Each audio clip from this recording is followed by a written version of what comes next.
Hey, what's going on, y'all? I hope that your day is going great today. And if it's not going great, then I hope as it continues, I hope that it only gets better and better and better and better.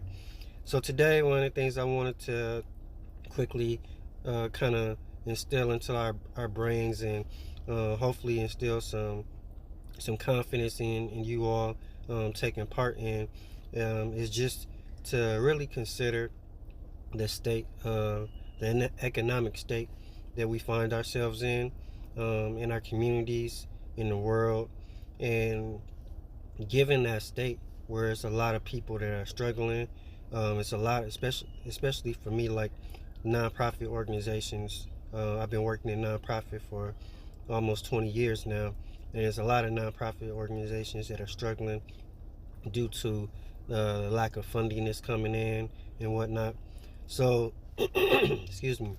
So one thing that I feel like is always could be very beneficial is if you haven't done this or if you haven't considered it, is to consider any way that you can help out your local nonprofit organization or research a nonprofit organization, find out what they do, and if you feel like it's something that you can get behind, something like you love their mission, you love what they stand for, like find out if it's a way, like actively find out if it's a way that you can support that nonprofit organization.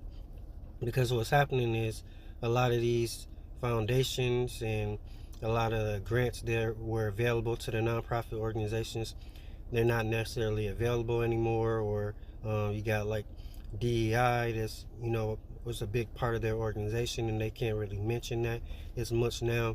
um, so my advice or my hope is that you will find a way to get involved with a nonprofit organization, whether that's giving to donating to them, a one-time donation. Maybe it's a you start like a monthly recurring donation.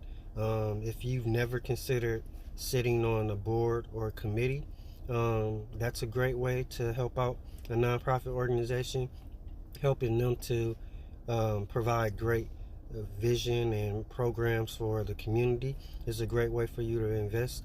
You could also volunteer at that nonprofit organization, just to give them another body that can stand in and help that they may not necessarily have to pay for, and use their dollars for. They can use their dollars for their staff. Um, and you could also share their events, share their programs, share their organization on social media.